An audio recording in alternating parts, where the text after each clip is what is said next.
Pressure. Okay, welcome to the Curious Humans podcast. We're John and Jeremy Smith, where we have conversations about the personal side of humans that we find curious. And today we're with an old friend of mine, flag football buddy, successful businessman, and the most confident, charismatic person I know, Wade Irely.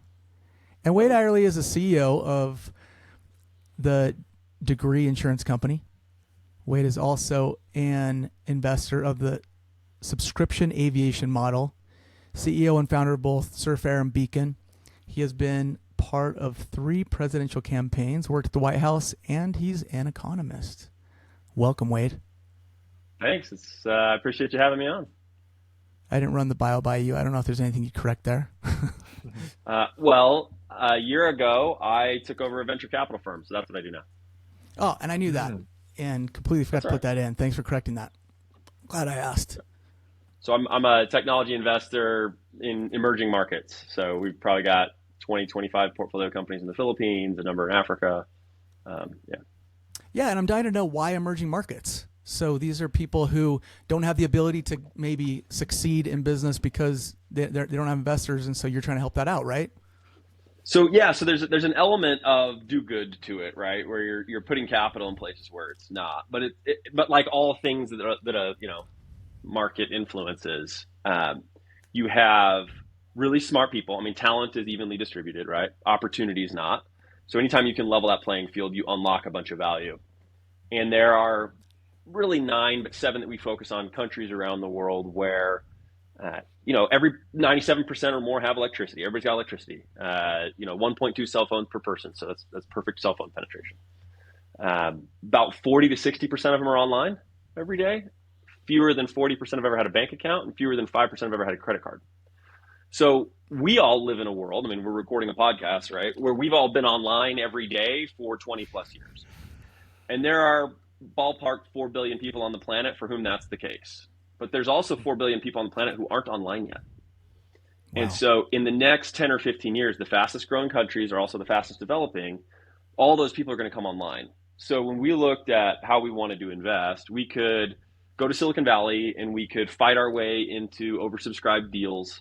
And you have too much money chasing too few deals. Or we can go where they've never heard of venture capital before, and where you have 4 billion people coming online. You take cash economies that are digitizing, you have incredible opportunity, and you do a lot of good. But beyond that, you know the playbook. It's like going back in time to 1995 and getting to invest in PayPal, right? Because you know what has to come. It's going to be PayPal, and then Square, and then Stripe, and then Brex. Like the playbook is laid out. So we think we get to make predictable investments in the developing world. At the same time that we're doing good, right? We're helping these folks achieve the things that they want to, and in a place where it needs more of that. So one of the things we find that I love a lot, whenever an investor in one of these countries where we're very active does a deal, they'll call us because they know we're active in the space and say, hey, we found this cool company we're going to invest in. Do you want to join? Like, come in with us. It's very, very collaborative, which is kind of the inverse of what you see a lot of times in the States, where everybody's fighting to get into the hot deal. So. And you can't get enough allocation, and you're trying to get more, so you're elbowing out the other guy. In the developing world, there's just not enough money chasing really, really smart, founders. And so we think the opportunity is best there. That's kind of why we. That's really interesting. It's interesting that you talk about being able to almost like go back in time and have I think about Back to the Future, one of my favorite movies, The Almanac. It's like, here it is. This is how it's going to play out. And you sort of already know that because it's happened. You know what it is, you know what's coming. Like I said, you needed JP Morgan Chase before Bank of America, before Visa and MasterCard, before PayPal, before Square, before Stripe. Like there's a known developmental path. And occasionally they'll skip a step, right? Because they know what's next. But when PayPal is heads down building PayPal, somebody else builds Venmo. And then a third person starts Square, a couple of years later. What happens in these developing economies, you get a lot of 0 to 1 type dynamic where, because you have the whole playbook. Ant Financial in China is a really good example where it's a $75 billion company, but they started 20 years ago in China as it's at the same developmental spot I'm describing for these other countries. And you have, so they need to take a cash economy and digitize it. but they know to build all of the steps, right? So they build one, they roll it out, it gets product market fit, and people start using it, and then they take advantage of their distribution. So now we're PayPal, but now we're going to build Venmo and build Square and build Stripe all in a row. It condenses the timeline, and then they own the entire ecosystem. So we just backed a bank in Accra, Ghana. They got the first new banking license in a decade in Ghana. But again, fewer than 40% of people in Ghana have ever had a bank account. Wow. And so we think it takes 3 days to open a bank account in Ghana, unless you open it on the app this company has that got approved, it's called Affinity Bank. And then it takes 3 minutes.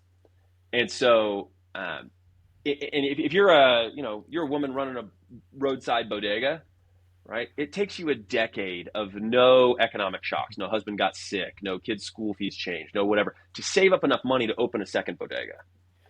But if you use a bank account, even if you're not saving anything, even if it just comes in and out, but we can see it, you build credit worthiness. And now in a year and a half, we could loan enough for you to open a second bodega, right? Even with nothing else changing, because we have greater information then. So I think in 2-3 years, they'll be the largest retail bank in Ghana. And then you've got all of West Africa. And Africa today, GDP per capita is about $2,200 a person, and you have 1.1 billion people.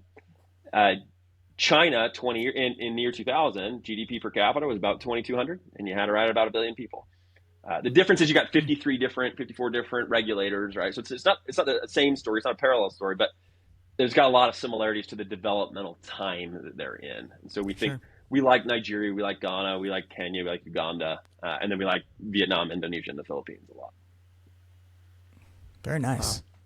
Wow. And meanwhile, you're running the insurance company that you founded and you're CEO of, right? Yeah. So yes, the answer is yes. I spent more time on that today than on the fund, but that's largely in a vegetative state, is what I'd say. So we we invented a new type of insurance where we guarantee how much money a student makes when they're going to graduate college. So your college degree is the largest uninsured investment you'll probably ever make.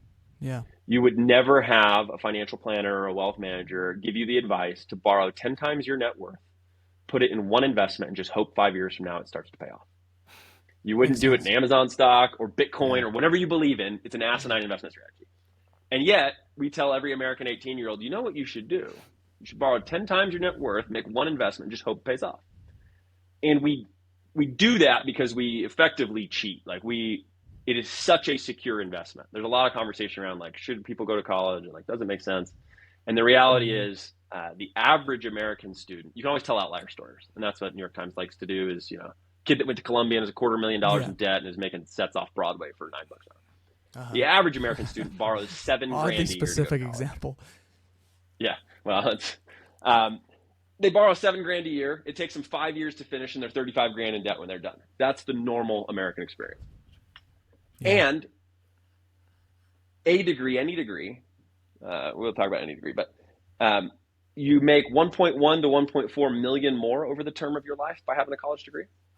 So $35,000 is a used pickup truck now, right? And so if you'd sell me a used pickup truck for a little over $1 million, you should probably go ahead and graduate college. That's the economic trade-off. And when we looked at it, the thing that determines whether or not your degree pays off is none of the things we're taught. It's sure not your GPA. It's not where you went to school or where you studied or who you studied under. All of those things can matter. But the thing that determines whether or not college was worth it, whether or not you got positive ROI from going, is the state of the macroeconomy in the year you graduate. Right? If you graduate in 2008, right, at the height of the downturn, there's no jobs. But if you graduate a year before or a year later, you're in a better spot, right? And 1 year in 10 in America is an economic downturn. 9/11, housing crisis, pandemic, whatever. It's a normal cycle for our economy. So college at a certain level becomes a roulette wheel where 9 out of 10 spaces pay off, right? 9 out of 10 years you graduate, it's great. And you graduate in the wrong one, it's not. So in a down economy, what the wealthy do is borrow more money and spin the wheel again, right? So if you had odds that paid out 9 out of 10 times and you hit wrong, then you just spin the wheel again. So they go to graduate school. They borrow more money and they hide from the economy in a socially acceptable way for 2 or 3 years, and then and they reemerge, right? But first generation students, first generation Americans, underrepresented minorities, Pell eligible poor, like I was, often don't have that chance, right? So we end up, we did everything right. You graduate, and then it's like, I've got to work now. I'm taking care, I'm a single parent, I got to pay bill, whatever it is, right? I got to go to work. And so you anchor your market rate at a low point. And then while the economy rebounds, you get a 3% annual wage increase, right? And you actually depress your lifetime earnings by the fluke of having graduated in the wrong time. So we essentially insure that risk. So by school, by major, any school in America, we can say, hey, I'll give an example because we're sitting in Utah, all three of us. At the University of Utah, the product would be ballpark $2,500 for the school. I think it's $2,200 or something. One time to buy it for a student. So to buy it for the incoming freshman class probably costs them $10 million. But in return, we're able to guarantee that if you graduate in engineering, you're going to make 51 grand a year. Business is 44. English is 36. Whatever the median exit salary is. And then for 5 years, that student's going to send me their tax returns. Right? And if they don't earn what we promised, we cut them a check for the difference. So because I'll back up and define the actual problem. We talk a lot about a student loan crisis in the U.S. that doesn't exist. Student debt exceeds credit card debt, anything except mortgages now. And so we think it's a massive problem. And we get this great chart that shows how much more it costs now than it used to. Yeah. That chart is actually not reflective of the inflated costs. It's reflective of the cost that the fact that when the federal government started financing student loans, we shifted the burden from society as a whole, we used to state fund schools, to the individual. So the individual portion has gone up. That's not the actual cost to educate someone. But so the risk becomes individually borne now. So if it doesn't work, it used to be like society wrote it off as a rounding error because you're in the wrong year. But now you went all in on it. And the states learned they could cut their budgets and you would still go to school. You would still borrow to go. So they didn't need to keep financing schools in the way they did. And so we look at that chart and we say, oh, the cost is going too much. If you ask somebody oh, it costs too much, but you could ask somebody if McDonald's costs too much, they'd say yes, right? Sure. So when you poll students for why they drop out of college, 8 out of the top 10 answers are variations on the phrase, I couldn't afford it. And it is a nice, socially acceptable way of saying, not my fault, right? And so then the schools go, oh, well, they could afford, we got to get costs down. We got to get access up and cost down. The reality is the federal government has solved for it. The vast majority, 99, I'm making up a number here, but you can borrow more money to go to school. It's actually not the reason people drop out. They drop out because they've lost confidence that it's going to work for them.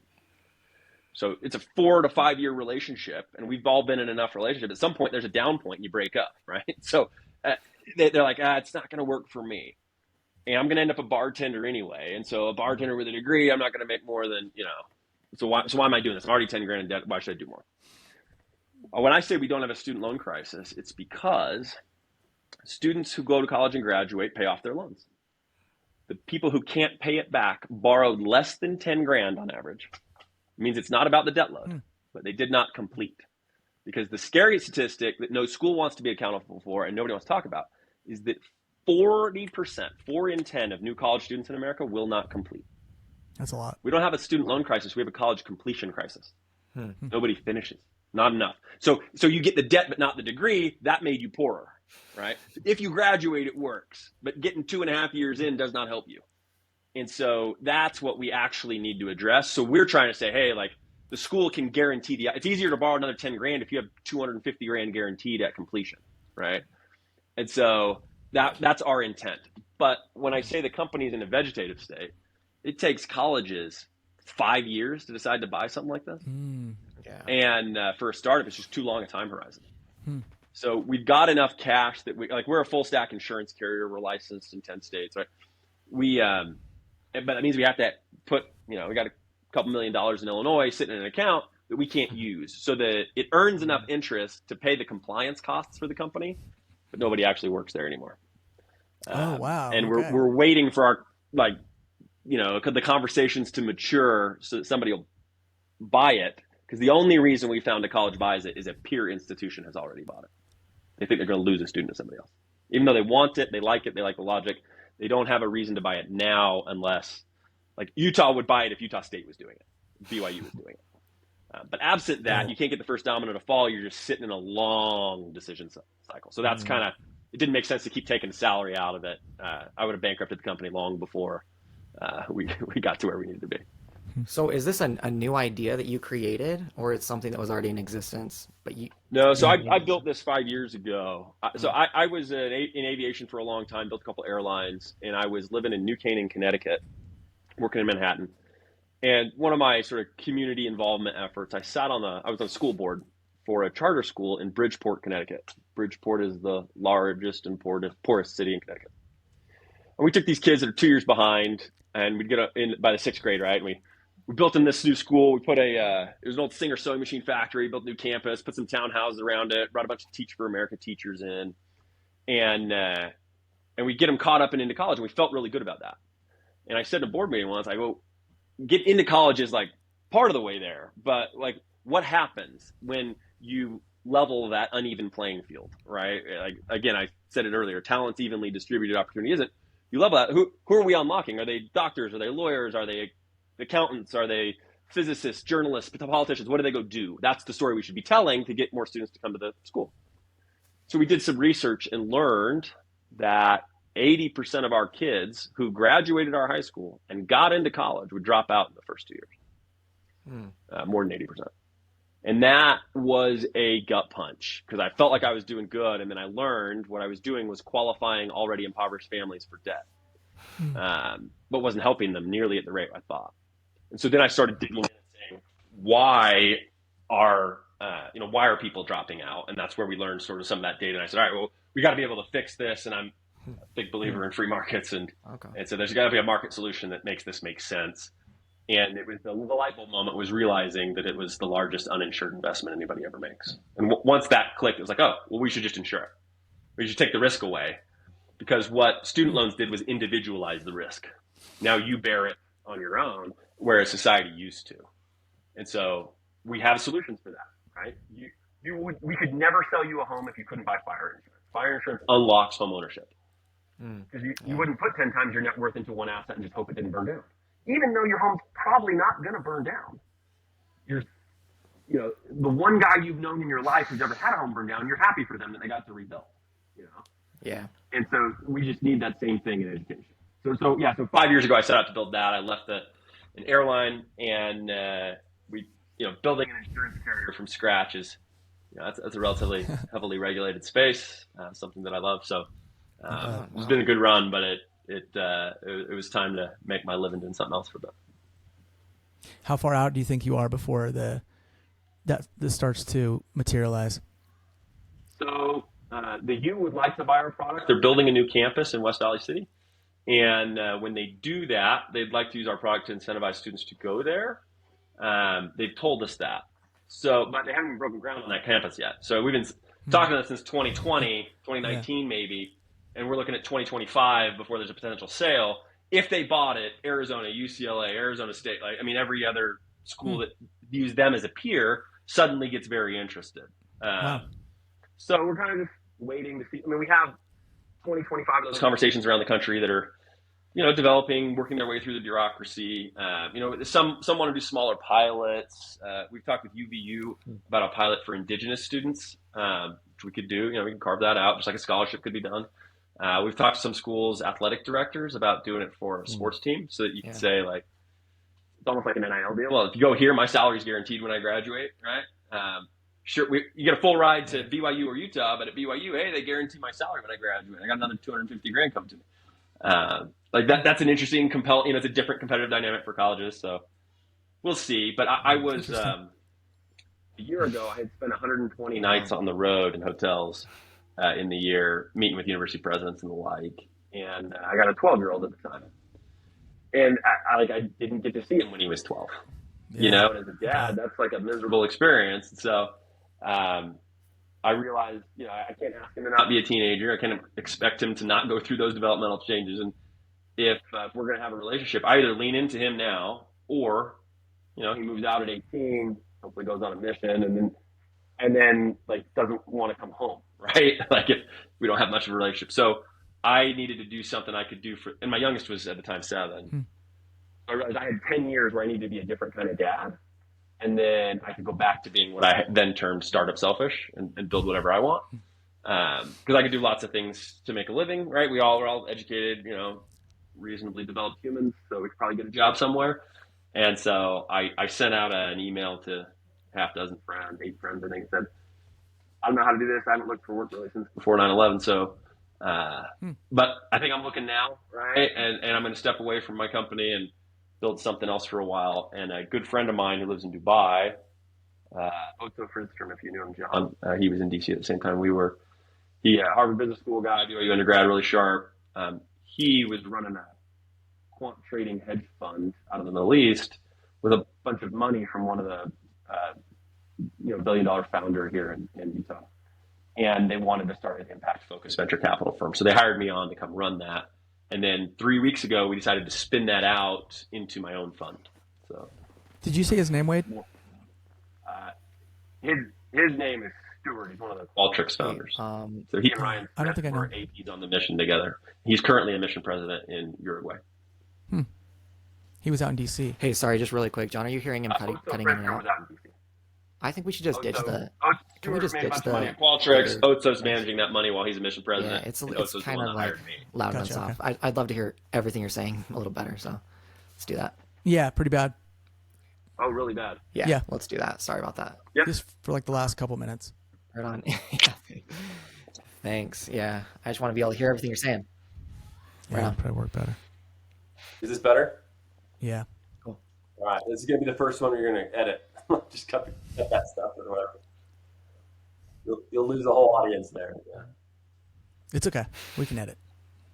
What we had I don't know if you knew this, but we had a YouTube channel a couple years ago, and we got away from it because we were doing some serious, intense editing, and Yeah, right on. we're hoping this is less editing, and it has been in a big way. Yeah, and we so are a little too. editing is fine. Yeah, editing is so much work. Yeah, Takes I would so much just time, cut out a so chunk, ask a different question, and go. less you can do with that, the better. That was. So anyway, That's because I'm a lazy editor. I mean, who isn't, dude? This is like so much work.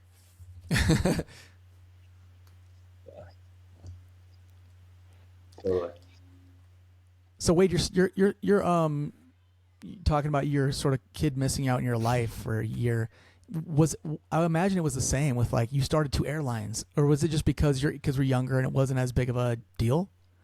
Yeah, your 3-year-old doesn't remember you being gone all the time, right? Okay. So Yeah. what I was on the road 27 days a month That's for crazy, man. like starting in like 2003. Wow. And so I've always been I had a bunch of road warrior jobs, right? Airline CEO, guess what? You're on a plane every day. And so, that's a 10-year stretch or something of different airlines. And so so I didn't think I had been on the road a lot. And he said to me, Dad, you're ambassador elite at Marriott. And I know what that means. That's at least 100 nights.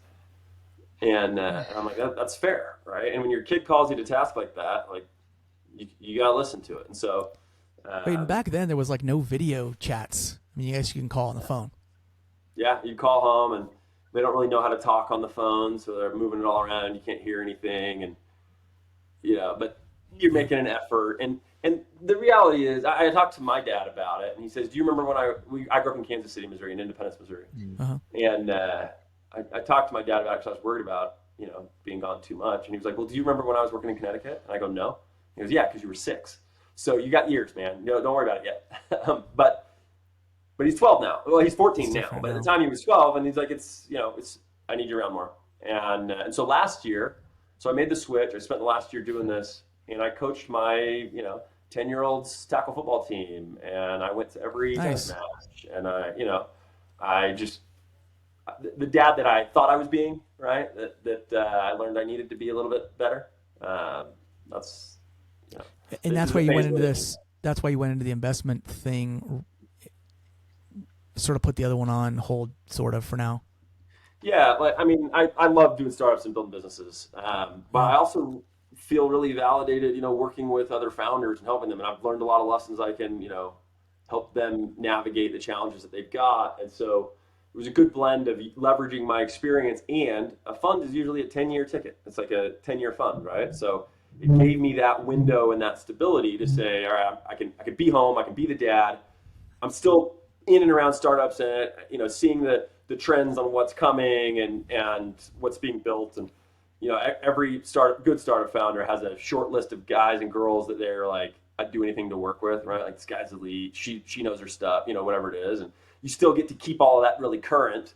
And so in the decade, I'm mid-50s then, and I can go build whatever I want still. So in fact, being an investor now, the data is really clear. The best investors are not the stereotype of the 22-year-old who lives it out of their backpack, right? But they're married with 2 kids and on their second or third startup when they build their, unicorn company. So I'll fit that mold, right? As time keeps marching. So Nice. I want to go back in time just a little bit. So for those who don't know, this is my brother Jeremy. He's 10 years younger than me. And Wade and I, though, we go back to Washington, D.C. when we were young, single, and we played flag football together. We had a group of guys that played flag football. And I guess I don't know that I knew you outside of that. Maybe saw you at church or something. But I'll just say, like, you were a really impressive person. What I remember is your charisma. Confidence was a big one. Sort of a fast thinker, a fact guy. I can tell you're an economist. And that's a compliment. It's impressive. And you care about people and your friends, your buddies. Like, that's a big deal to you. But like, your confidence to me, and this is not a diss at all. It's to me, it's unusual. It's unusually high and strong, and I mean that in the most complimentary way. And when somebody says, like, that age as a single guy, I'm going to start an airline, it's not just that saying that, but it's like you really meant it and you're dead serious. That's not something I was used to hearing, and I was like kind of blown away by that. And then you did. You went and you started 2. Yeah, I grew up the weird kid. I don't know how to put that. Like, I'm a Latter-day Saint in Kansas City. Wow.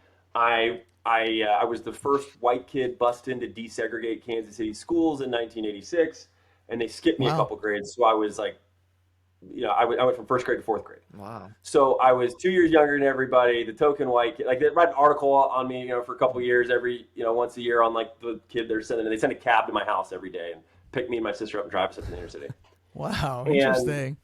And so I didn't have a choice but to be the weird kid, right? From faith to body size to, like, whatever. And I will say, that's probably not the easiest path for most kids.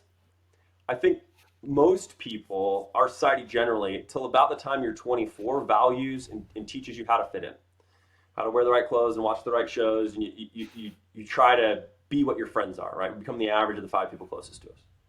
Yeah. After the time you're 25, that you've effectively made yourself a swappable part, right? You look just like everybody else. And so if you can't come to work today, someone else will do it and they'll do just the same. So after 25, what becomes a superpower is knowing how and where to stand out, where to be weird. And I didn't have a choice but to be weird growing up. And so I had to, like, settle that early and get comfortable in my own skin. I knew who I was. So I went to Central Missouri State. I didn't know you're supposed to apply to college. I was 16. We moved my senior year, so I didn't have, like, a guidance counselor that knew me. My dad went to 8 semesters of open enrollment summers at BYU. My mom didn't go to college. So, like, it was like a perfect storm of stupid. My friends aren't applying yet because my age group isn't there yet, right? Like, it truly. So I drove to a college campus an hour from home and asked how to sign up for a dorm in August. And they're like, yeah, it should be in your packet, I'm like, I don't think it was in mine. And 10 minutes later, they're clicking, clacking on a keyboard, and they're like, you're not in the system. Did you apply? I'm like, well, tell me what I need to do, and I'll do it. And they're like, oh, but they verbally pat you on the head. They're like, that isn't how this works.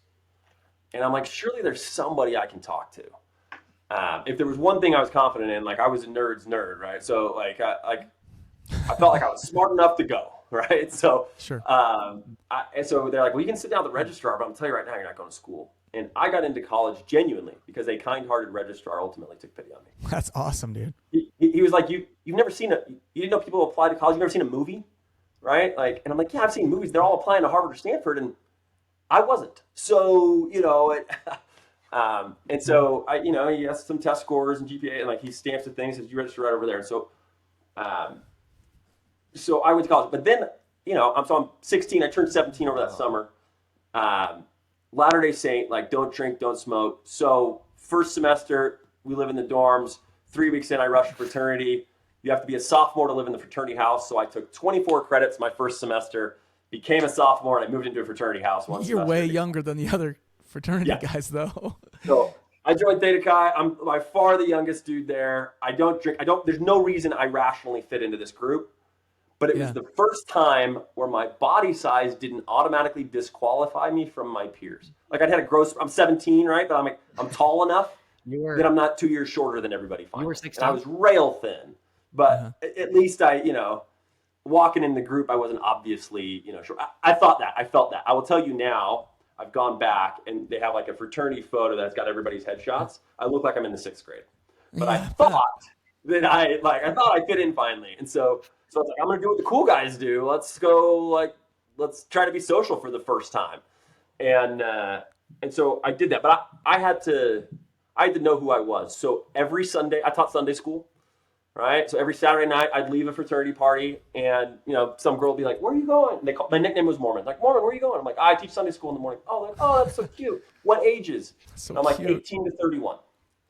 And they're like, oh, I want to come. I mean, not tomorrow, I'll be hungover, but so I would call them the next week. It's every Sunday. On Saturday. And I brought 3 or 4 people to church every week through college. But I had to settle who I was real early on. And I grew up, frankly, pretty poor, right? So I'm not afraid of it. Like, that's okay.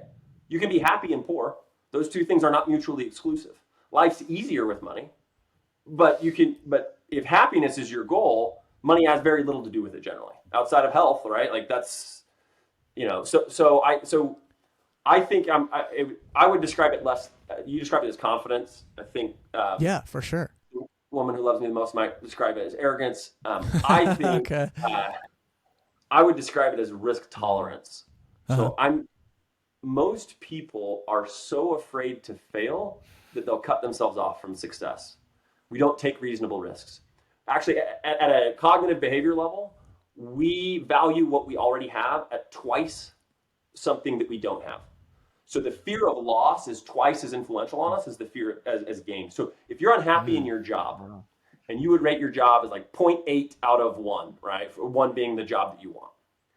You won't switch because you're afraid of losing the job you have until you're so dissatisfied that the other job now is more than 2x better. And I operate just a little bit differently like that. There are, this is more anecdotes than you want probably, but there are 2 ways to train a rat to run a maze. You can train them with sugar cubes. You can train them with electric fences. And both of them are equally effective at getting a rat to run a maze. But if you take an electric fence rat and you put a sugar cube on the other side of an electric fence, the rat that was trained in electric fences will sit just in front of the electric fence where they're not getting shocked and look at the sugar cube. And if you take a sugar cube trained rat and do the same thing, he goes right through the electric fence and gets the sugar cube. And people aren't, I think, that different cognitively, right? So some of us are wired, and there's no right or wrong here, right? It's just an innate, like it's how we're built, like introverts and extroverts. Some of us are wired to avoid the worst possible outcomes. And some, and I think I'm wired this way, are chasing the best possible outcomes. Now you can end up real poor doing that, right? Like if you swing for the fences all day, like my career is Bo Jackson at the plate. I'm either striking out or it's a home run, but it's very hard for me to hit singles. If I'd have hit singles and doubles my whole life to now, I'd have 10 times the wealth I have today hitting doubles. But I've swung for the fences. Like I'm going to create a new industry. I'm going to invent subscription flying or like whatever else. So you described it as confidence, and I'm glad that's how it came across, because arrogant is always how I was told it came across. So, but I would describe it as having a different risk tolerance or a different understanding of risk than I think most of my peers. Okay. Yeah, I appreciate the explanation. And what's the reasoning? Why are you different in that way? Like so risk tolerant? It's a good question. I mean, I have 2 dominant traits. I am irrationally confident and wildly optimistic. So I think I can do it, and I'm pretty sure it'll work out. Right? Whatever it is. Yeah. Like I can finished the Hunger Games from you. Like it sort of comes off of you. It's good. Well, it can be, but I mean, truly, I finished the Hunger Games. My wife, who's an English, literature professor, was like, "What did you think?" And I was like, "I could have written that." I mean, the prose wasn't incredible. She's like, "You could not have written that." Like I probably could have. And I tend to have that like view of lots of things. There's a there's a question adults like to ask kids, like, what do you want to be when you grow up? Yeah. And it's ambulance driver, marine biologist, fireman, whatever it is, astronaut. And I like to ask the question, but I have a little different spin on it because I'm like, you can do all the things. These aren't exclusive, right? There's a guy right now, Army Ranger, combat medic, becomes a doctor, Harvard doctor, and he was just signed 2 years ago, I think, as one of the newest astronauts, right? Dude played like college baseball. I mean, he's done everything. And that stands out in a world where we're very risk averse. And so we're like, well, I'm going to study accounting and I'm going to be an accountant. And there's nothing wrong with that. And you provide for family and you coach Little League, but you could do all the things, right? I spent time at the White House and I was at the Pentagon and I worked for an intelligence agency and then started an airline. And I am not special. But what I am is like, if it doesn't work, I'm going to be fine. So again, I think most people fear that, like, if I lose my job, I fall to zero. I don't have anything. Yeah, and I think it's wrong. How's that fine if that happens? So I think if I lose my job, I don't fall to zero. I fall to master's educated American man, right? And so my floor is not all the way to zero, but we all tend to think and act and believe as though it is. I can't leave my job because then what would I do? And the answer is you can do a lot of things. Right? 80% of people don't work in the career field they studied, right? There's not an espionage major, and I went and worked for an intelligence agency, right? Like, I could tomorrow, if I needed a job, I could go be a mortgage lender. I could teach English at a high school. I mean, there's a million things, but we tend to be very reactive, and we look at only the option set presented in front of us. So we don't work backwards from the end that we want. And we sort of just react to the three things that are right in front of us, and then we pick one, and then we self-impose our own guardrails, and we just stay there. Does arrogant imply that you're wrong? Your confidence is leading you astray, or that it's taking you somewhere that you can't pay the bills? Not necessarily, but it can, right? So I'm an extrovert who's type A and positive, and I think borderline effervescent, right? I can suck the oxygen out of a room if I'm not self-aware enough to give other people space. And that's not a good thing, right? And as a little kid, I always stood out, which also meant I learned to value being the center of attention. And everybody told me I was really smart all the time. And that makes sense. So I had terrible grades in both high school and college. I was a 2.57 GPA. Wow, surprising. 2.5 years of college before I went on a mission. I served in Moscow. 2.57 GPA before my mission, which was the exact same GPA I had in high school. And then I got home and realized, like, I might want to go to the foreign service or work for the government. So because now I was a Russian speaker, and you have to have a cumulative 3.0 to work for the government. So I did the math, and I'm like, I need like a 3.8 the rest of my college career to make up for it, to get above a 3.0. So I graduated college with a 3.15. I got a 3.96 GPA my last year and a half, or whatever it was. But I grew up in the interim, right? And that's a big part of it. But I learned, I was always so told I was so smart that one of the things it did is if something was hard for me, I just wouldn't do it, right? And so I'm like, oh yeah, no, I don't like that. I don't do that. People do this all the time. I'm not really a numbers person. I don't do math, right? Or I got a brother who's like, I don't like reading, right? And like, he can read, of course, but like, he's like, I haven't read a book. Last book I read, he always says, last book I read was Where's Waldo? Like, he doesn't like it, right? Yet he went to a German full immersion school and was fluent in 2 languages in 4th grade. Like, he can read just fine, but he just doesn't like it. And things that are hard for us or don't come automatically, if we're constantly validated by being told how good we are, how smart we are, how special we are, you actually don't develop any of that resiliency. So I think arrogance can be really bad in that way. I think it cuts hard there, but it can be a superpower in some fields, right? And so for startups, the last thing you want is a startup CEO who's like, I don't really know if it's going to work. Yeah. Right? Not your investors, not your spouse who's all in on it with you, not your team, not your co-founder. Nobody wants to hear that, right? You got to be confident it's going to work all the time because you're setting the vision and the tone. So in some context, right? As a single guy walking into social Which is gathering a in the little bit colonial ward in behind what you're DC, saying, but I'm sure I do you was think that's a off-putting. message that Like, I'm sure there's a reason I was kids and 29 students before I need got to hear, married, that, right? that society Me should too. change in that way But to be like, but hey, as a there's all these startup founder, options, that that you don't same have to thing go this, becomes a or it's just a something valuable you kind of asset. have picked So, up yourself, that some people do, cuts some both people ways. don't. It just kind of depends. What do you Very think? interesting. Yeah.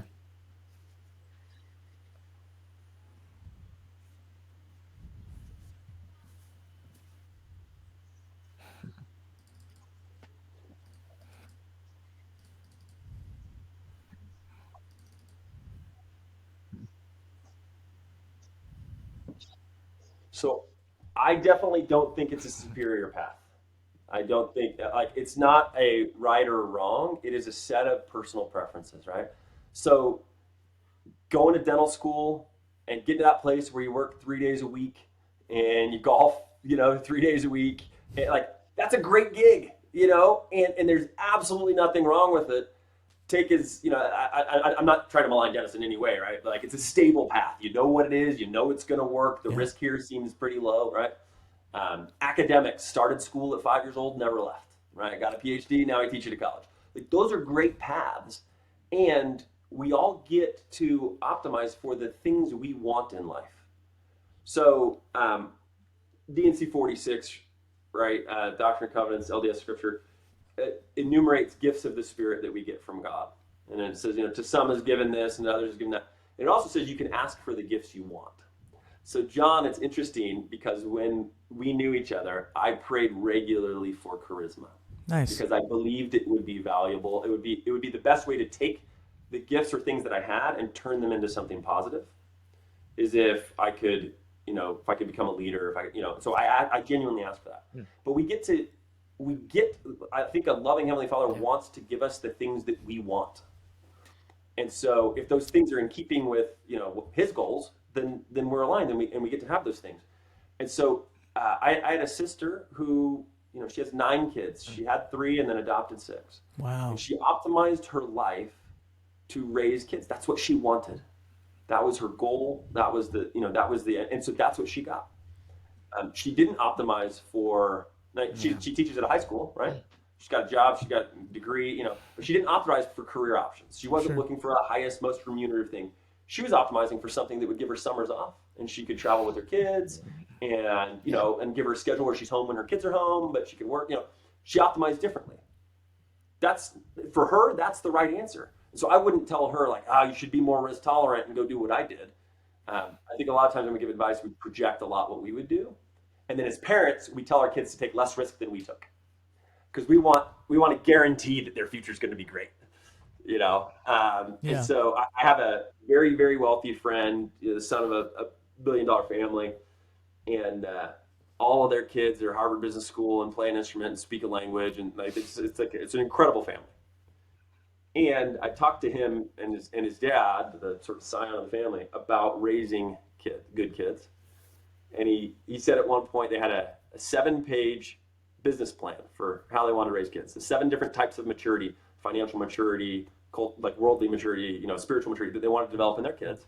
And if they had a question, like one of his sisters wanted to study abroad in France, she said, "Can I?" Like, well, let's go back to the document, right? Like, what would this give us? And so they ended up taking the whole family and doing it, right? Because they had that kind of means. But when I talked to the son then about that, I said, how do you, when you look at families that create incredible wealth, it rarely lasts beyond the 3rd generation. One makes it, one like holds it, one spends it, and then it's gone. Sure. And he said that the hardest part about parenting with money is knowing when to let your kids suffer when your money could fix it. Getting bullied in middle school, we can put you in a private school. But it actually might be better for you to learn how to stand up for yourself and how to like push through something that's hard. And so money could solve it. So as a parent, you've got a kid who's weeping and having a hard time, and it's genuinely hard. And they know your money can solve it. And they know you can fix it. It's in your power to fix it. When and how do you let them suffer? He's like, that is the ultimate like parenting challenge of parenting with wealth. And he's not wrong, I think, but I think absent wealth, it's still the parenting challenge. When do you let your kids suffer? And when is it good for them to, like the chick coming out of an egg, right? When is it good for them to have to fight to get out? Mm-hmm. And And so, we all have different paths and we want to optimize for different things, and the struggles are different. And none of them, I would say, are better or worse than any of the others. There are more common paths. There are, more probably certain paths or paths we be more confident in. But I would be miserable as a mid-level accountant, 15 years into my career doing the same thing today I did 5 years ago. And I know some very happy accountants, Sure, right? yeah. But I would be miserable. So They don't look happy, but they are. yeah. That's usually that's the lawyer joke. I don't know any happy ones, but I know a lot of lawyers. So yeah, we optimize for what we want, and then we get what we want. I genuinely believe that. Yeah, and I mean, if you know what you want, that's good step number one. And then I mean, that's one problem. Yeah, so I used to speak every semester at NYU in a finance class taught by Monica Stallings. I'd come in as a guest speaker for a day, and I'd always offer to talk to the students afterwards if they wanted to buy some things. And I had a young girl. We met at Union Station, and she's like, I've got internship offers at Google and at a startup, and I don't know which one I should take. What do you think? I said, well, what do you want to do? Where do you want to be 5 years from now? She's like, well, I want to get into management consulting. Okay. So let's work back from there. So what does a management consultant want when they hire you? Well, they want you to be a good communicator. They want you to be up on tech trends. They want you to know business best practices. I'm like, okay, so does the internship at Google or at the startup give you that? She's like, well, at the startup, I'll be more substantive, right? And at Google or Facebook, I forget what it was, right? But it's a brand name, right? It feels like a really good lift. I said, okay. Yeah.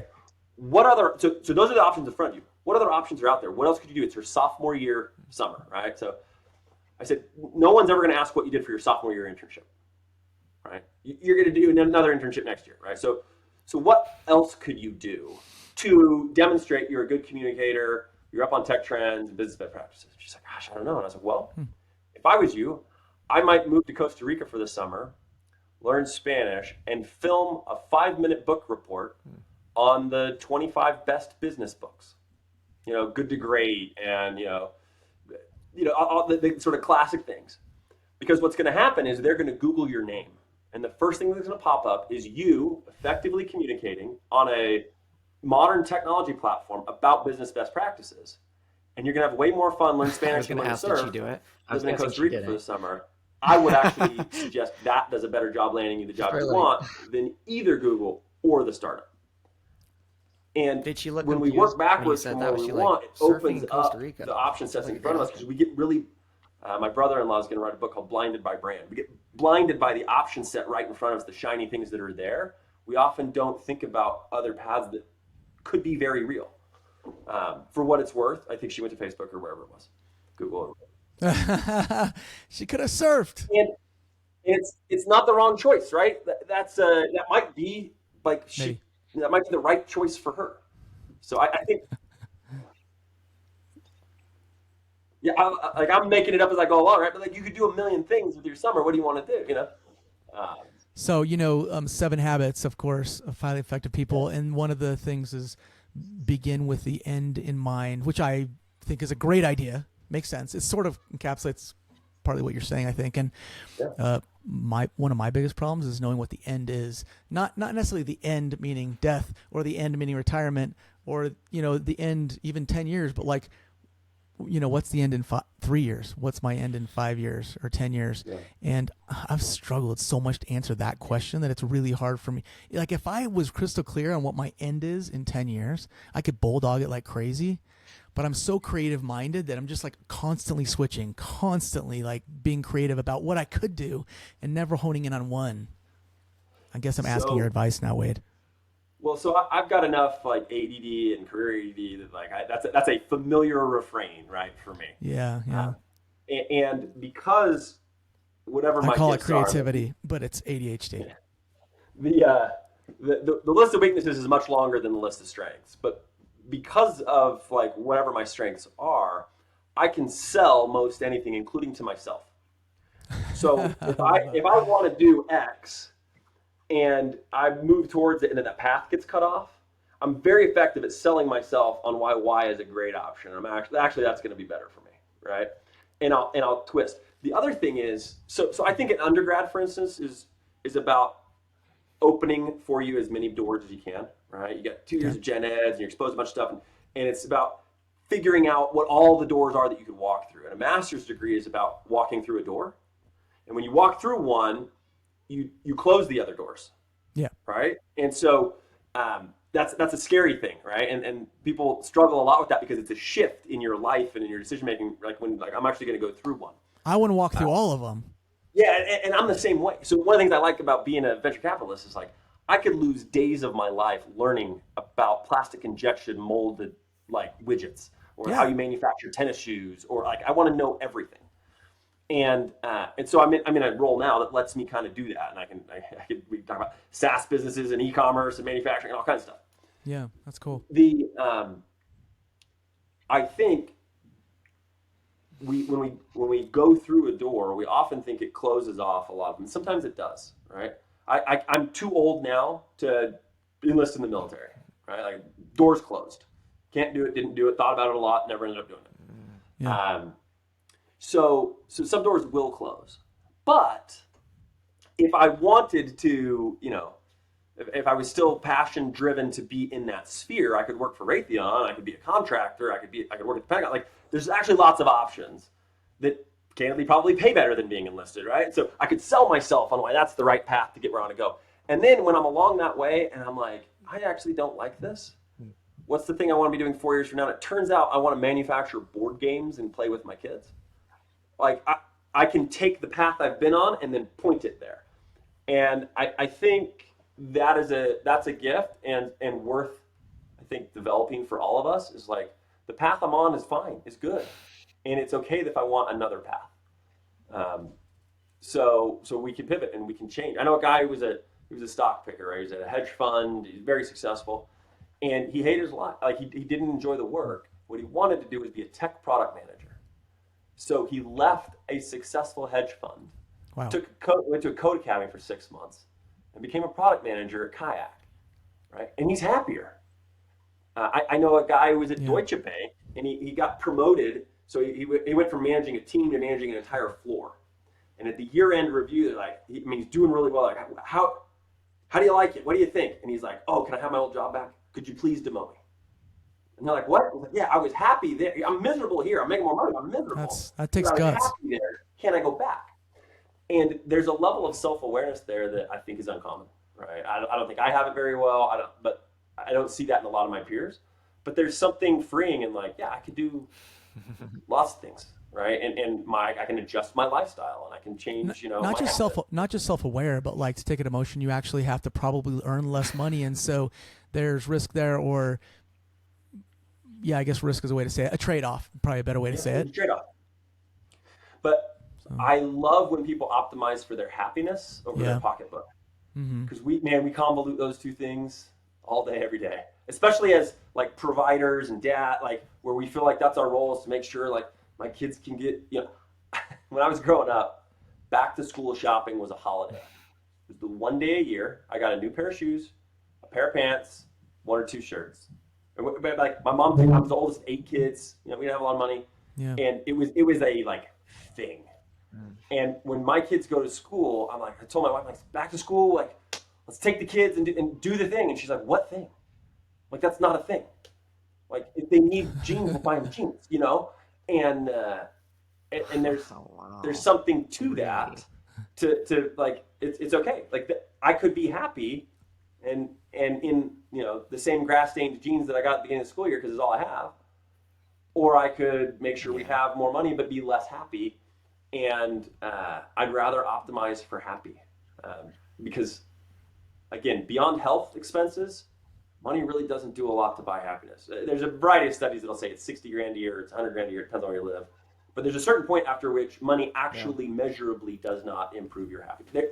Before that, it does. Right? If you can't eat, if you can't be healthy, if you can't, have a roof over your head, and it's safe and bug free and whatever else, right? Like then more money will definitely impact your happiness. But after that point, do you know what the number one thing is that moves your happiness needle when they measure it? It's reducing your commute. It turns out once you have a sufficient base of capital, and it's much smaller than people tend to think, it's a lifestyle optimization to have more time with the people you love, more time to do the things you want.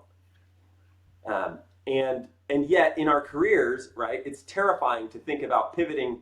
Like, well, now I make 175 a year, and like it'd be hard to live on 88, right? But turns out you could live on 88 and be happy if that's the path where you're happy. So yeah, I'm beating a dead horse, but the thought came to my mind, like I actually I have no idea how much money you have, and you don't need to tell me. But if you got to the point where you could retire, like easily, and maybe you're there now, you could say, I could retire right now. Would you? No, I actually think retirement sounds terrifying. I'm gonna be bored I thought you out might of say my that. mind. And so I have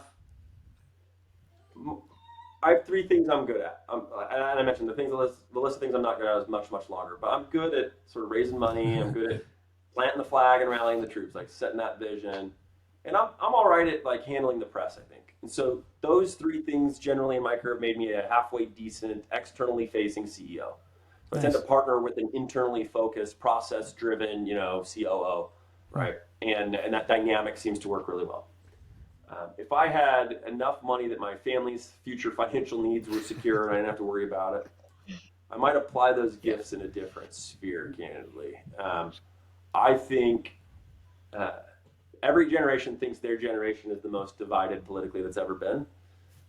If read Nixon Land, which is a biography of Richard Nixon, and the FBI investigates like 11,000 bombings in 1968 across the U.S. Like, read the Federalist Papers, right? Like they hated each other, right? We're doing fine, right? And the distance between left and right is not nearly as severe as we want to act like it is. But our system has matured into a place where we can't get our best and brightest to participate in public service because, if you ran for office and were elected today, whatever that office is, probably got 55% of the vote. 45% of the people actively said they thought you were the wrong person for the job.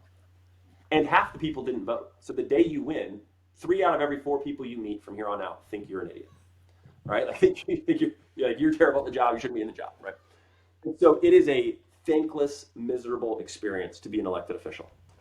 And you only do it if you genuinely love your community, right, and want to participate. So I'm a Republican. I worked on Dick Cheney's staff at the White House. I think that's my background. And when President Obama was president, people would always talk about, people in my circles would often talk about how anti-American they thought he was, or how his policies were. He wants to destroy. I just would think to myself, he doesn't want to destroy. He desperately loves America. No one would do that job. Follow up. I was going to ask, since we are on the topic, the closer you get to it, the less you think it's cool or maybe a little bit. I'm just a little bit curious about your top of the heap. This is a specific question. This job fundamentally sucks not every in great day. detail, but a little bit. We can have a different vision more for about what your the future of America ought to be, White right? But House, he does it because he loves America. Presidential. And I think that's true. What was it exactly you were whenever involved president in? you dislike. Two And presidential I think that's true of every runs, Congress. I would love to know a little more about So that. anyway, if planning rallying people to a cause, raising money, and working with the press, if those are your gifts, Okay. I would love to be able to find a place to serve, generally. If I didn't have financial concerns, that's what I would want to be doing with my time. I'd either serve a church or I'd serve the country, the nation, the state, the county, whatever it is. Yeah, that's cool.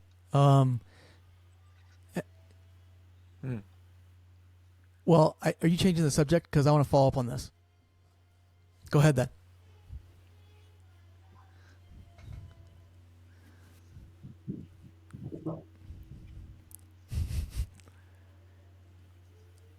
Yeah.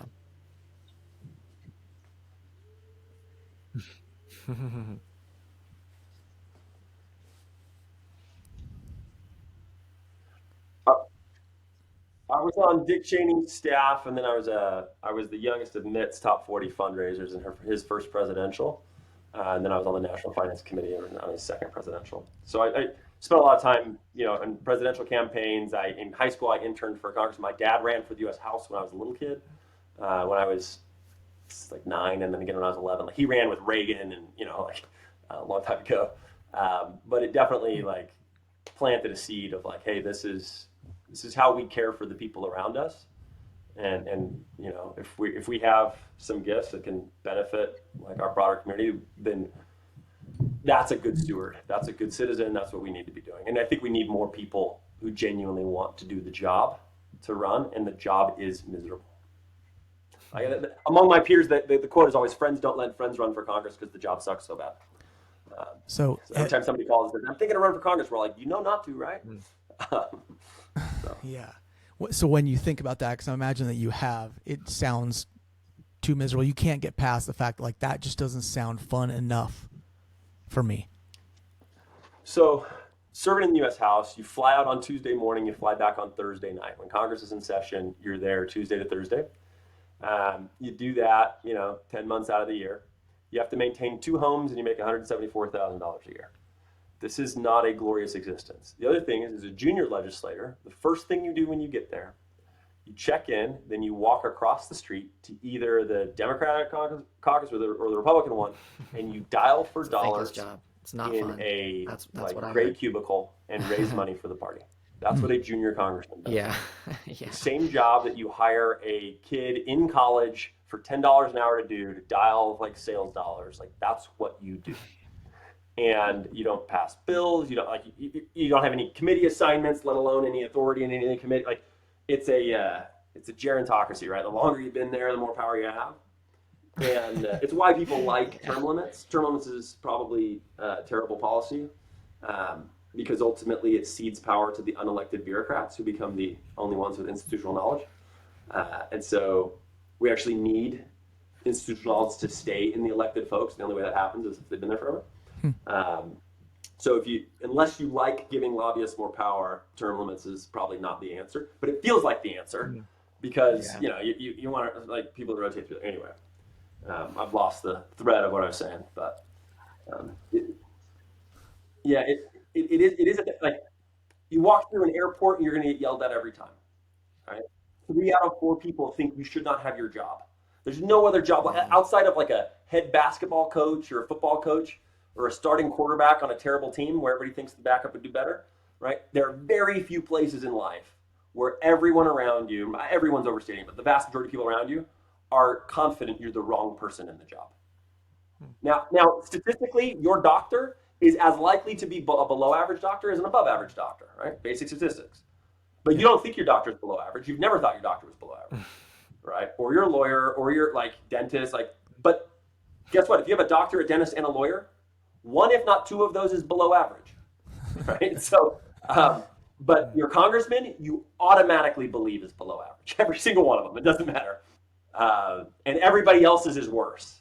Like, so you always think everybody else's is even worse than yours. But it is fundamentally not set up for Well, and it sounds like you genuinely like to see situations, people, and communities improved. Like just with your work around the world. I ran for state I'm sure those are, as we know, just not great situations in a lot of cases. And so for you to be able to go and invest in those countries, in those people, and I found so much joy. I think that's awesome because it's got to be making the country a better place. Their country, making their communities. You talk to a woman who's like, she's got a knitting business, right? It's a pretty like. And the city keeps coming after me to file a business license. It costs $180. I would think that's just how much money I make selling blankets in a year? But you genuinely like to see that, right? Right. So either I cannot sell my blankets anymore, or I have to lose money to do the city license. This doesn't make any sense, right?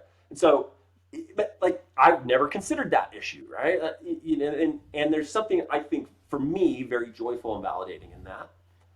I think for many of my peers that would be a miserable role, right? So.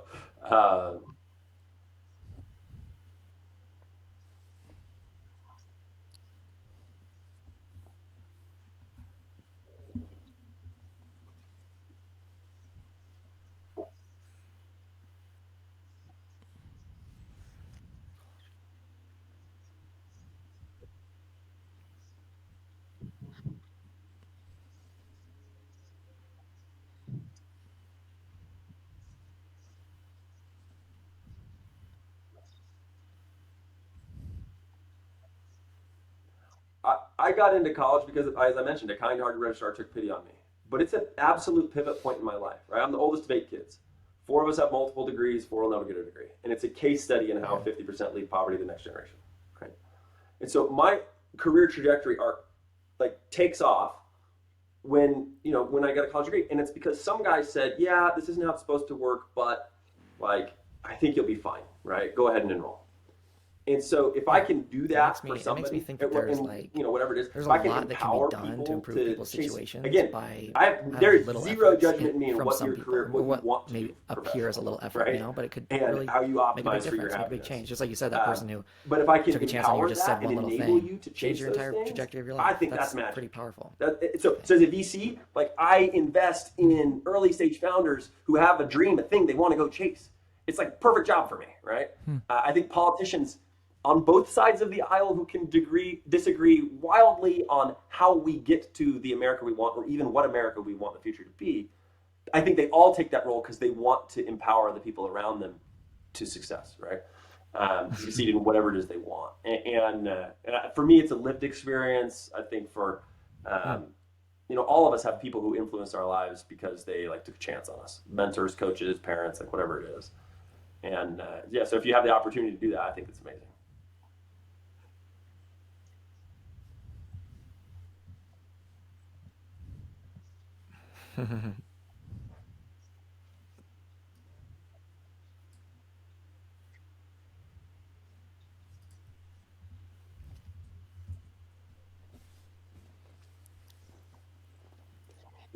It is. And the other pivot point in my life is when I moved to DC. It changed my peer group in ways I didn't expect or understand going in, but only reflecting back do I see. But I went to Central Missouri State, it's a great school. I loved everything about it. I have no complaints. But Washington, D.C. was like a filter for highly ambitious people. Nobody was local, right? They all transplanted there. Yeah. So they were all motivated and they were all chasing something. And I fed off of that. I loved it. Now, my closest brother to me, one of my favorite dudes, lives in Orem. Our kids are the same age, just see him all the time. He came out to DC for a little less than a year, and then he got in his car one day and just drove back to Kansas City. And I was like, where are you going? Where are you going? He's like, listen, you have to have a Harvard degree to be a secretary around here. I am never going to fit in, right? And he didn't get a college degree. And he's right, he didn't fit in. But I think he could have been, ultimately he was saying, I'm not happy here, I'll be happier there, right? And that's an okay choice.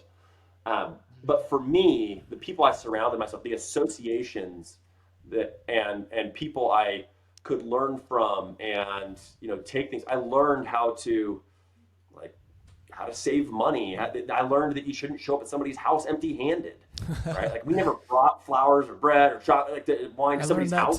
Growing up, we didn't have any money. And so it sounds so crass to say I learned how to be rich, but I learned how to behave in a polite society.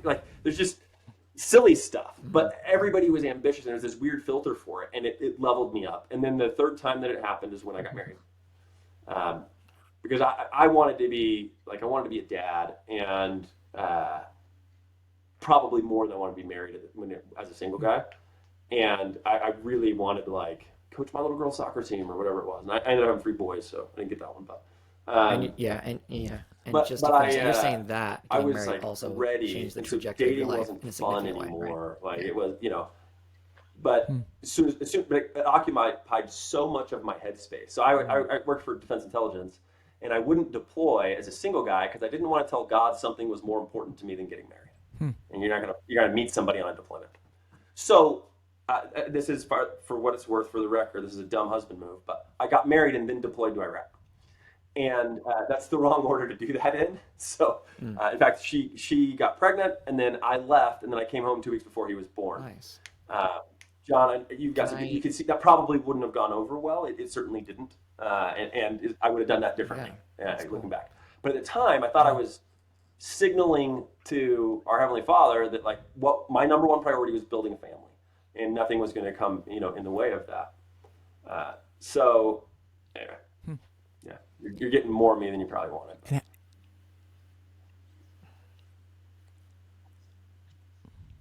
Yeah.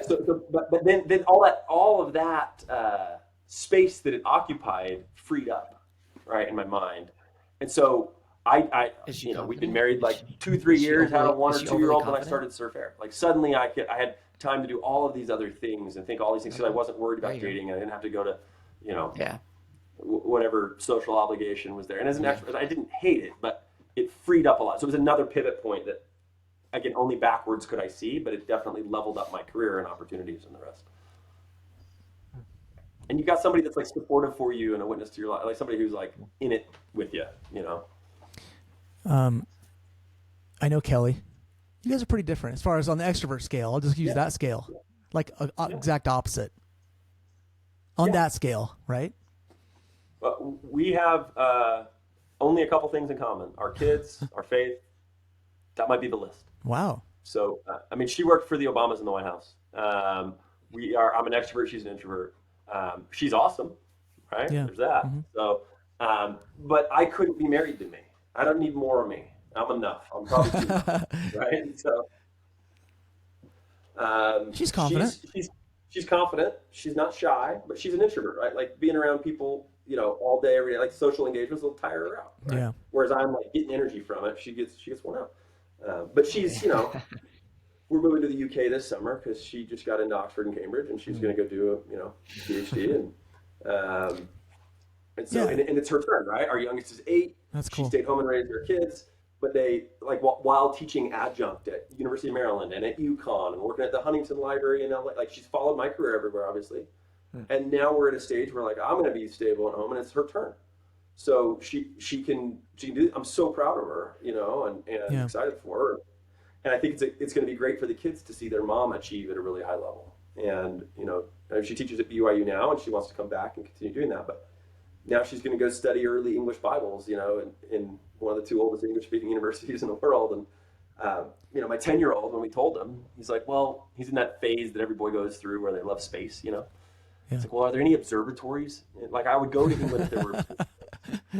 They're like, well, she got into the school where Isaac Newton went, so we can probably solve for the observatories. That's awesome, dude.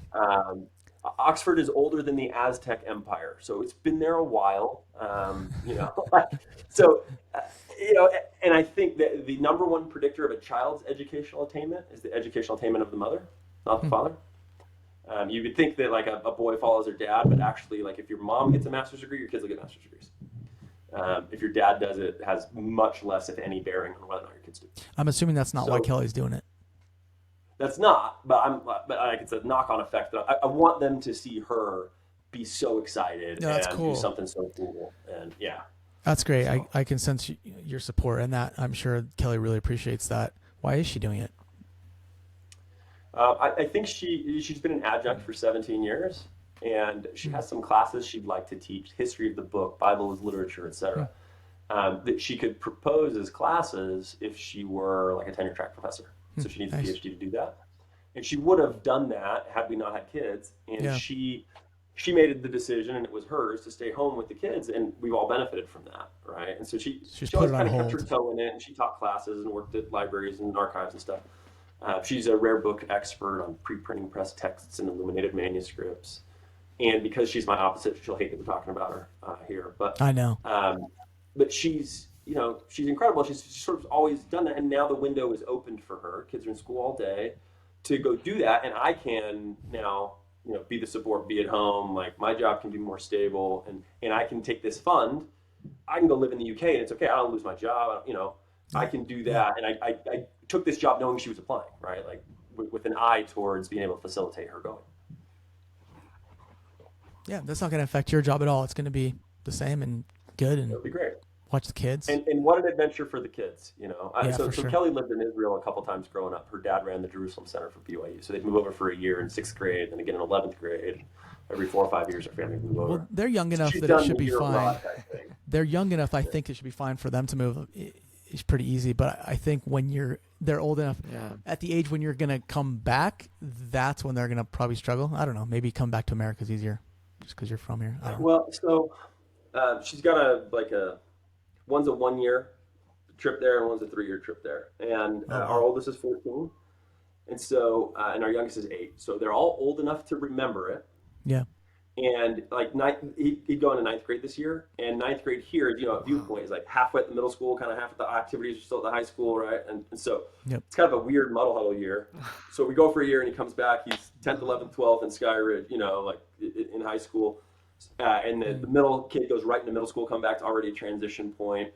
But I want to get them to get two things about an overseas living experience. The first one is, when that your first love breaks your heart in high school or whatever, I want them to know the world is bigger than the 400 people in their high school.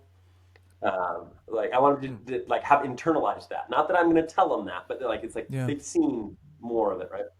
The other one is I served my Latter-day Saint Church mission in Moscow, and I was if my mission call had read you can choose where to go before I left, I would have said Moscow, Russia, not just the country but the mission. I got asked in a journal when I was 3. My mom, I could read and write, and my mom would ask me questions and I would answer them. She said, "Where do you want to go on your mission?" I wrote Moscow, Russia. So when I read my call, my dad jumped over a coffee table and ripped it out of my hand to read where I was actually going because no one believed it. Wow, that's where awesome. I wanted.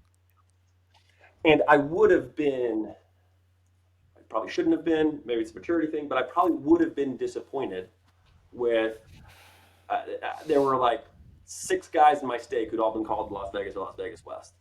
And I would have been disappointed with that call. Even though by the time I came home, I would have thought it was the greatest mission in the world. Yeah, sure. I wanted to go to Moscow. So Kelly served in the Washington, D.C. North Mission, where University of Maryland and where we all met.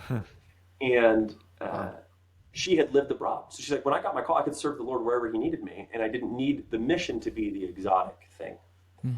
And I think there's some wisdom in giving our kids, we can give them an overseas experience before the call. So they could still serve overseas, but they could also serve in Oklahoma, and they could be all in on serving the Lord in Oklahoma and be excited about that because they didn't need it to be the exotic check mark. Yeah, that's cool. And so I want the boys to get those two things out of it. And they're all old enough, again, that they'll remember this experience. It'll be the gorgeous, it'll be talented, something they hold on to. And so I think it'll be special. It'll be an adventure. They are good kids. Adventures can be hard, but I think it'll be great. Yeah. Oh, yeah. No doubt. I think kids are way more resilient than we give them credit for. Big time. For sure. They might act like they're not, but they are, and they'll be fine. Yeah. I went to Timpview High School for 3 years. To this day, it's the only school I ever went to more than 2 years in a row in my life. I went to 2.5 years undergrad, went on my mission, came back for a year, finished. Kindergarten and first grade, then I went to the inner city, changed schools all the time, and it's fine. What can be hard that they might not foresee is finding friends in the new place. So we moved here to Lehigh a couple years ago, and a couple of our kids had struggles finding new friends, which we never thought they would because they're outgoing, extroverted, friendly, partiers, cool kids, funny, good looking. Yeah, they have no issues, and still really none. There's no dad bias there at all. Maybe a little, a tiny. Yeah, it's fine. You should have dad bias. They don't have enough issues that they shouldn't find friends in less than a day or at least a month. And, a year later, it's crying because we can't find friends. I think it's worth letting them know, hey, this could be a struggle. It could be hard. Yeah. We're moving. And you'll figure it out, but it could take time. You never know. And it can be. And we've got one son who has one good friend. And that's all he needs, but he has one who's here every day in our house, right? Mm-hmm. And one who's an introvert and doesn't need people all the time. Kids in the neighborhood will come over and knock on the door to go play night games. And about half the time he wants to go, and about half the time he's like, I'm good. He's he doesn't need it as much. And one who can't get enough. He's like, can I go to somebody's house? We're like, sure. He comes home. He's like, they weren't home. I stopped at 3 other people's houses, but nobody. Right? He needs people. And so I think you're right, and it can be hard. We had an accidental success with our introvert. When we moved here, the quality of schools, frankly, was just very different from New Canaan, Connecticut to where we are here. And both my wife and I went to high school here in Utah, and so we're like, we're products of Utah, so it's great. We moved the week COVID hit by accident, but it happened to be the week that everything shut down. And his principal was like, well, we could skip him a grade, but there's really not much else we can do for him because he was further in his 4th grade, but he's further along than the other kids. And since I skipped, I know what that experience is. I know that it was great for me. I also know he's not that kid. And I'm confident I can say that because it was a lived experience, not a theoretical thing for me. And so we didn't do that, but we put him in an ALL class, kind of like the little gifted class that they have. But they only have it at one elementary school. So he'd ride his bike a mile over to this other elementary school to do this, and they put 22 kids in there, and they just kind of like go deeper on the subject. It's actually the same curriculum as everybody else has. They just write a 3-page paper instead of a 1-page paper or whatever. But as a result of it being in the ALL program in 4th grade, in 5th grade, they still just have one class, but it's the same 22 kids plus 1 or 2 others. And then in 6th grade, it's the same now 25 kids plus 1 or 2 others.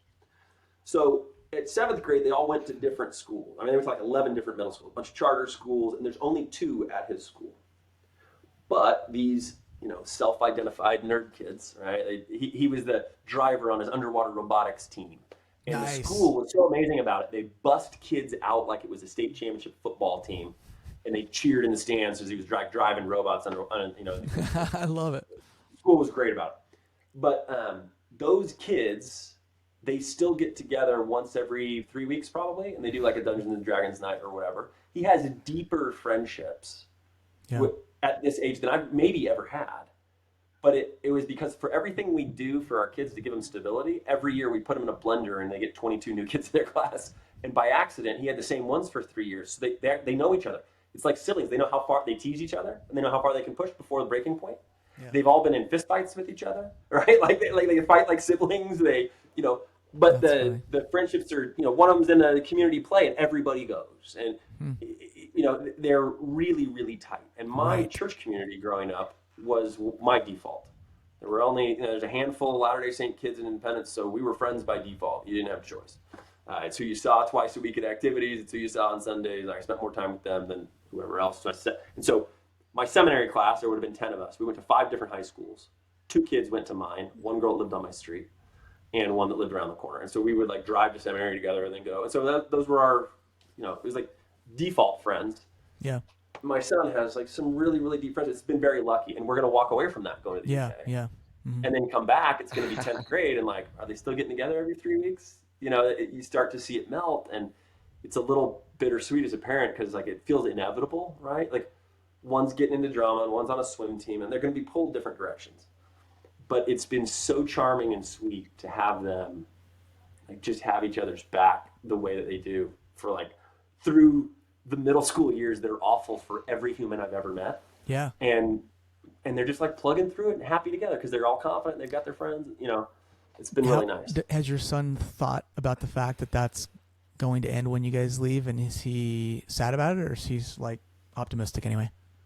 He's the self-contained kid who's like up for whatever. Like when we told him, so we weren't going to tell the kids we were worried about one of ours. We weren't going to tell them. And then in our morning prayers, I thanked the Lord for Kelly getting it. We've been praying for her to get in, right? So I'm like, you gotta express gratitude when you're done, right? And we were protecting the information from the kids, but I wasn't from the Lord. So I'm like, thanks so much for getting her in, and we're so excited, and whatever.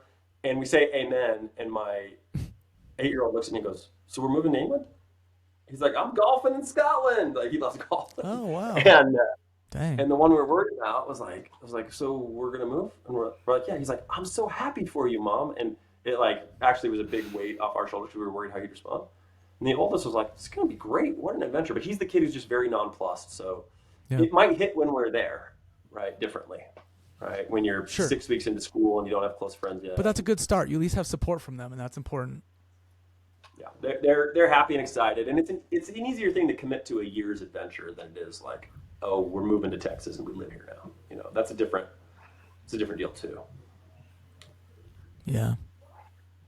I feel like we should wrap it up, but I have a question that's on my mind, Wade, is if you have like a specific childhood memory that's important to you.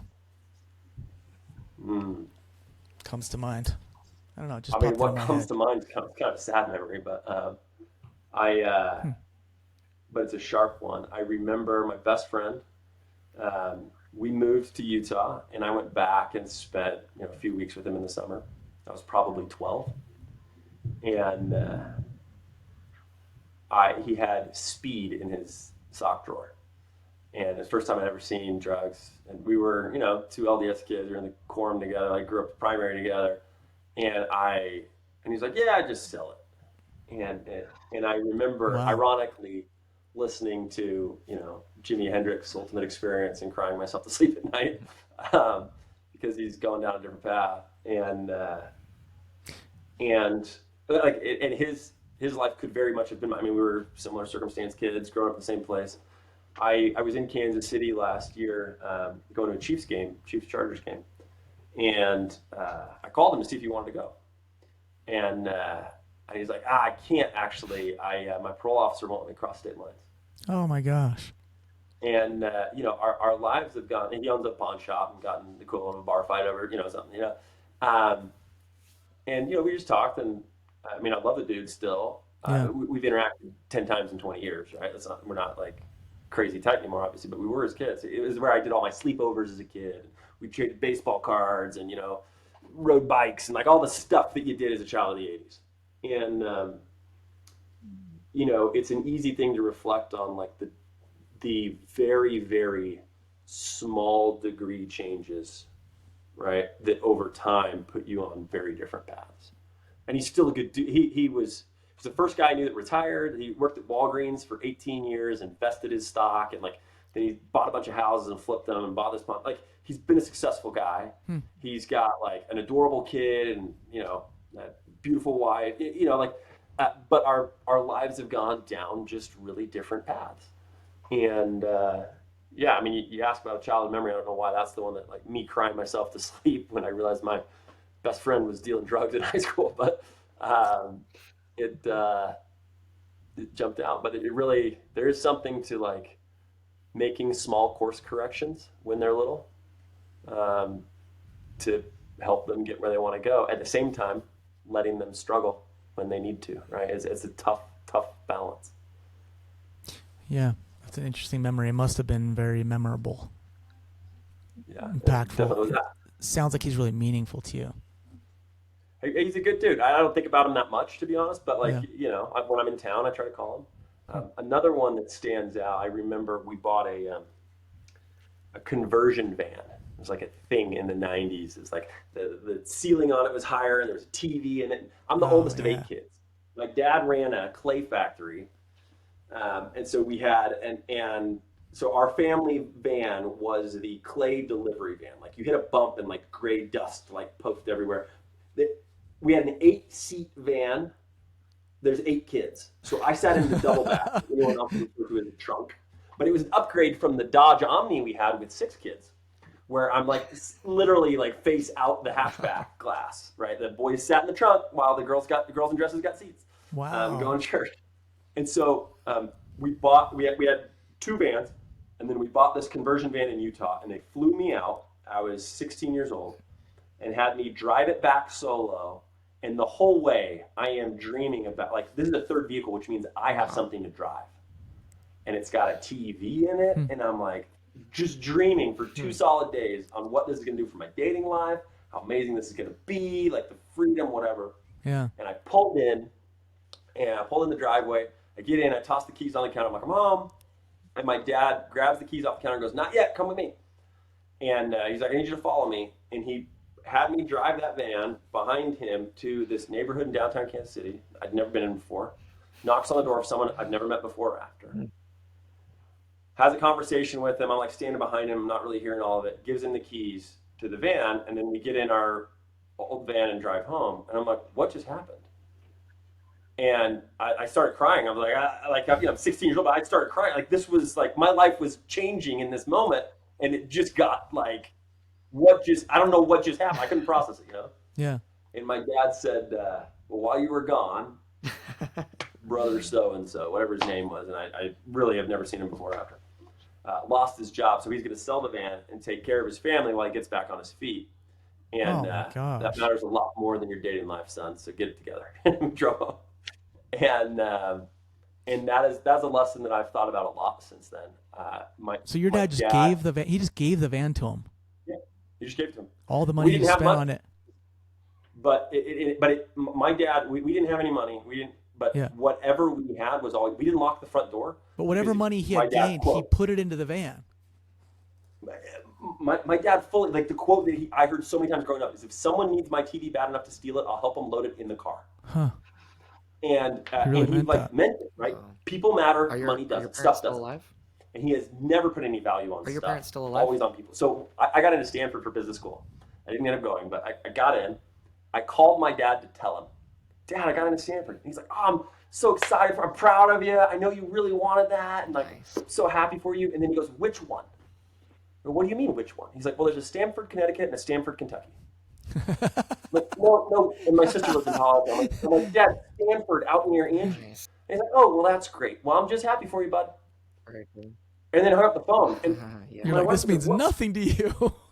he couldn't have cared less. Stanford was equally as exciting as Yeah, that's Stanford nice. because I mattered. The stuff Great. didn't matter. The school didn't matter. None of it mattered. If I wanted it, he was happy for me, and that's genuinely who he's always been.